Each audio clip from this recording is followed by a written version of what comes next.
आला हज़रत फाज़िल बरेलवी कितने बड़े आलिम हैं, 1000 किताब के मुसन्निफ, और उनके फतावा मौजूद हैं कि उस बंदे का तलफ़्फ़ुज़ ठीक ना हो, यानी जो ज़रूरी कवायद हैं वो कुरान पाक के जिसको ना आते हो उसके पीछे नमाज नहीं, जो हा और हा में फ़र्क नहीं कर सकता, हमजा और आइन में फ़र्क नहीं कर सकता, वो अल्फाज का माना बिगाड़ देगा। लेकिन आला हज़रत चूंकि सूफी हैं, दरवेश हैं, इल्म के साथ तो एक और रंग भी बयान करते हैं। वो कहते हैं ये ना हो कि सिर्फ तू हुरूफ के हेर फेर में लगा रहे, सुगरे कुबरे ठीक करता रहे, दाराबा यादरिब के चक्कर में पड़ा रहे और दिल पर तू तवज्जो ही ना दे। फाज़िल बरेलवी रहमतुल्लाह अलैह फरमाने लगे कि दो उलमा ने कुरान एक दरवेश के पीछे नमाज पढ़ी तो मुस्तहब जो कवायद थे ना, जिनके बगैर नमाज वो ठीक नहीं थे जरा उनके, तो वो कहने लगे देखा जी इतने बड़े पीर साहब हैं, उनकी तो किरात ही ठीक नहीं, तलफ़्फ़ुज़ ठीक नहीं। हालांकि लफ्ज़ तासीर से बनते हैं, तलफ़्फ़ुज़ से नहीं। लफ्ज़ तासीर से बनते हैं, तलफ़्फ़ुज़ से नहीं। अहले दिल आज भी हैं अहले ज़ुबान से आगे। उन्होंने कहा जी बाबा जी का तो तलफ़्फ़ुज़ ठीक नहीं। आला हज़रत ने लिखा है मलफ़ूज़ात शरीफ में, फरमाते हैं फिर वो ना नहाने के लिए चले गए नमाज पढ़ के फारग होके, तो वो पानी में उतर गए तो शेर उनके कपड़े उठा के ले गया। अब कितनी देर पानी में रहते, निकले भी तो कैसे निकले, शर्म आती है। मुख्तसर लिबास पहन के वो गुस्ल करने के लिए गए थे, अब पानी में सर्दी, कितनी देर बंदा पानी में रहे। लोगों ने आके कहा हुजूर वो आपके मेहमान तो उलझ गए, बड़े बुरी तरह फंस गए, मेहरबानी फरमाए उनको तो बचाएं, वो तो सख्त उलझन में। क्या हुआ? कहने लगे वो शेर कपड़े ले गया और वो पानी में है, कुछ तो होना चाहिए। तो वो बुजुर्ग गए, जाके ना दूर खड़े होके शेर को आवाज दी, शेर को। हुजूर के सहाबी थे ना हजरत सफीना, काफिले से रास्ता भूल गए, एक साइड पे हो गए तो सामने शेर आ गया। मैंने कहा है लेकिन जब आ जाए तो, जब शेर सामने आ जाए, जब सामने आ जाए फिर पता चलता है कि ये तो वाकई आ गया है, फिर अंदाजा और होता है। हजरत सफीना के सामने शेर ही आ गया, मिशकात में शेर आया। अब कोई भागता है, कोई चढ़ता है दरख्त पे, कोई लकड़ी उठाता है, कोई असला पकड़ता है। हजरत सफीना फौरन बोले, कहने लगे शेर जरा ख्याल करना मैं रसूलुल्लाह का गुलाम हूं। फिर आख्या शेर सफीना ताई जा रहा जांदे, और जेड़े गुलाम रसूलुल्लाह दे असी गुलाम होना दे। शेर दो में लाता रास्ता छोड़ गया और बाबा जी भी गए। फाज़िल बरेलवी कहते हैं शेर को आवाज दी, शेर दौड़ा आया, आगे कहने लगे हमारे मेहमानों के कपड़े ले गया, तुझे शर्म नहीं आती? तो शेर कपड़े उठा के वापस लाया। उन उलमा को, हजरात उलमा को कपड़े पेश किए। जब उनको पेश किए तो पेश करते ही बुजुर्ग फिर फरमाने लगे, कहने लगे मौलाना तुमने लफ्ज सीधे किए हैं, मैंने दिल सीधा किया हुआ है। तुमने मेहनत करके ना लफ्ज ठीक किए हैं, लेकिन मैंने दिल ठीक किया है, दिल। एक सहाबी हुजूर की बारगाह में आया, उसकी या रसूलल्लाह सल्लल्लाहु अलैहि वसल्लम परेशान रहता हूँ अपनी आखिरत के लिए, और ये भी बड़ा अल्लाह का फजल है कि कोई आखिरत के लिए परेशान। हुजूर मैं अपनी आखिरत के लिए बड़ी परेशानी में रहता हूँ, कोई ऐसी बात बता दें कि रब मुझे निजात अता कर दे। तो नबी पाक सल्लल्लाहु ताला अलैहि वसल्लम ने एक ही बात इरशाद फरमाई, फरमाया तुम अपने रब के साथ बददयानती न करना, अल्लाह तुझे निजात अता कर देगा। अर्ज़ की या रसूलल्लाह सल्लल्लाहु अलैहि वसल्लम अल्लाह के साथ बददयानती और खयानत क्या है? लोगों के साथ तो मामला समझ में आता है कि किसी ने कोई रकम रखवाई, कोई ड्यूटी दी, कोई जिम्मा लगाया, पूरा न किया तो बददयानती हो गई।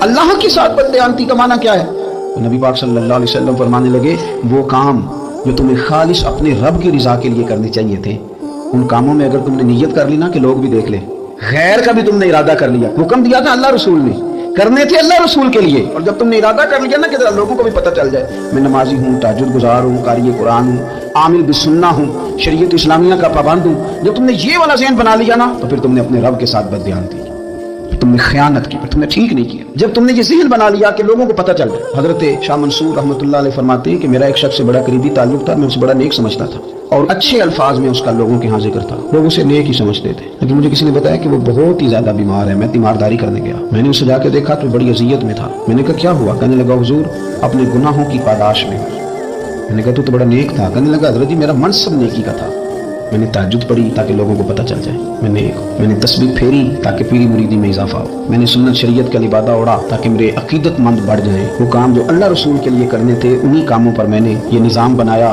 कि जिससे खराबी वाक़या होने लगी। हुजूर फिर मैं बीमार हुआ, इतना बीमार हुआ कि उठा नहीं जाता था। एक दिन फिर मैंने कुरान शरीफ मंगाया और मंगा करके अपने सहन में बैठ कर कुरान बुलंद करके कहा अल्लाह मुझे इसके सदके शिफा दे दे। आज के बाद ऐसा काम नहीं करूंगा। रब ने तो शिफा दे दी पर मैं नहीं बाज आया। मैं गोया बेचता रहा तहज्जुद को, मैं सेल करता रहा अपने वजीफों को, मैंने वो जुमले, वो अल्फाज, वो तिलावतें, वो नाते, वो मैं करता रहा, सेल करता रहा। फिर बीमार हो गया, फिर दुआ मांगी, कुरान शरीफ शुरू किया, पढ़ा, सूरह यासीन तक पहुंचा, फिर बुलंद किया, अल्लाह इसके सदके शिफा दे दे, वो बड़ा ही मेहरबान है, उसने फिर माफ कर दिया। लेकिन हुजूर इसकी बार ये हुआ है कि मैंने कई दफे माफी मांगी, कई दफे तोड़ी, अब मैंने फिर वही काम किए लोगों को दिखाने के लिए, लोगों को राजी करने के। हमारे पल्ले कुछ भी नहीं बचता, जो कुछ है वो दूसरों को दे डाला। اس لیے نبی پاک علیہ السلام فرماتے ہیں قیامت کے دن اللہ تعالیٰ کچھ لوگوں سے فرمائے گا جن کو دکھانے کے لیے نمازیں پڑھتے تھے، جاؤ ان سے جا کے اجر مانگو. جن کو دکھانے کے لیے تم نے صدقات کیے ان سے کہو تمہیں اجر دیں. جن کو دکھانے کے لیے تم نے روزے رکھے ان سے کہو تمہیں اجر دے. وہ جو تم نے لبادے اوڑے نا اور بڑا کچھ تم بنے کہ میں داڑھی والا، میں پگڑی والا، میں جبے والا، جن کو دکھانے کے لیے کیا، جاؤ جا کے ان سے اجر لو. میں تو تمہیں اس چیز کا اجر دوں گا جو تم نے خالص میرے لیے کیا. تو وہ شخص کہنے لگا حضور اب میری یہ کیفیت ہے کہ اس دفعہ میں قرآن منگاتا ہوں، پڑھنے کی کوشش کرتا ہوں، پر میری زبان پہ جاری نہیں ہوتا.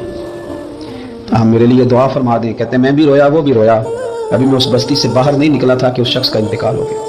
وہ چلا، آج تک پریشان ہوں کہ مالک بندہ نوازی فرما. تھوڑا سا اپنے لیے بھی ہمیں کچھ کرنا ہے.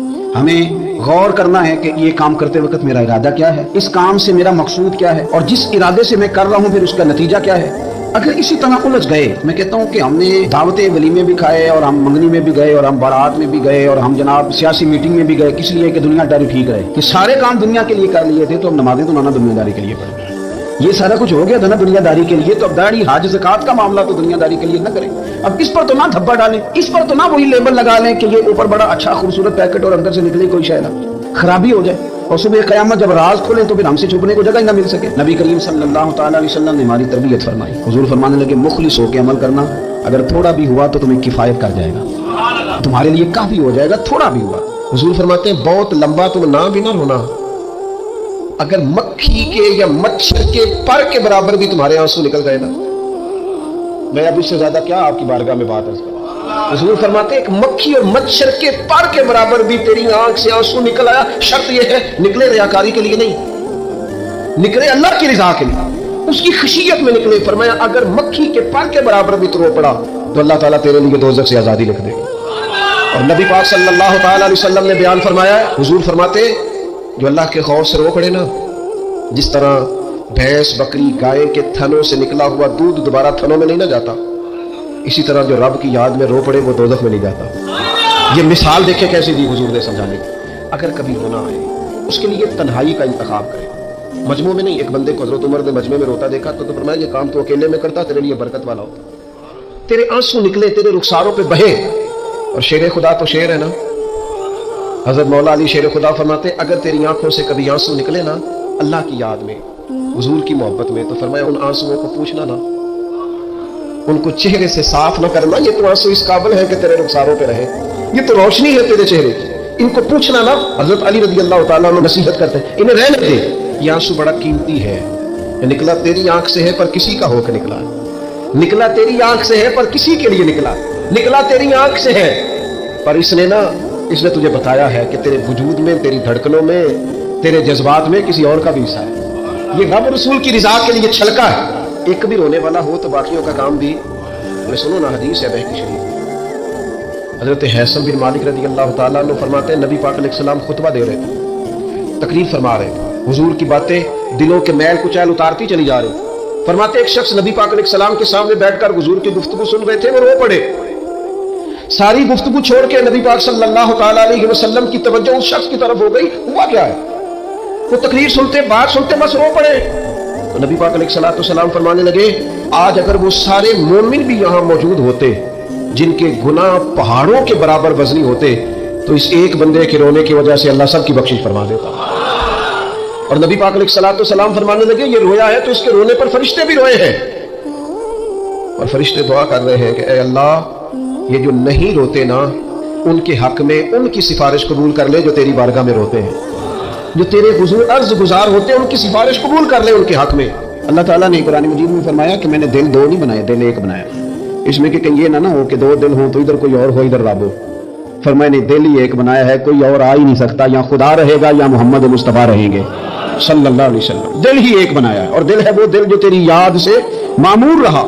دل دھڑکے اور پھر وہ تڑپے، وہ کسی کے دکھ میں تڑپے، وہ کسی کے درد میں تڑپے، وہ کسی کی پریشانی پہ تڑپے، وہ کسی کی محبت میں تڑپے. اور جب وہ خوب تڑپے نا تو وہ تڑپ جو ہوتی ہے، کچھ زخم ایسے ہوتے ہیں جن کا مزہ آتا ہے. یعنی جب بازو کا زخم ٹھیک ہونے پہ آئے تو آپ اسے تھوڑا سا ہاتھ لگائیں تو وہ تھوڑا سا نا مزہ دیتا ہے. کچھ زخموں کا بھی مزہ ہوتا ہے. آتش کہنے لگا وہ مزہ دیا ہے تڑپ نے کہ میری آرزو ہے یا رب میرے دونوں پہلوؤں میں دل بے قرار ہوتا. میرا دل کرتا ہے دو دل ہوتے، میں ایک سے تڑپا ہوں تو اتنا مزہ ہے، اگر میں دو سے تڑپتا ہے تو کتنا مزہ ہوتا. میرے دونوں پہلوؤں میں دل بے قرار ہو. عزیز بھائی، دل پر محنت، دل کی صفائی 2 4 5 दिन आप गुस्ल न करें, आप कपड़े ना बदलें, कभी कभी ना बोझ बन जाता है।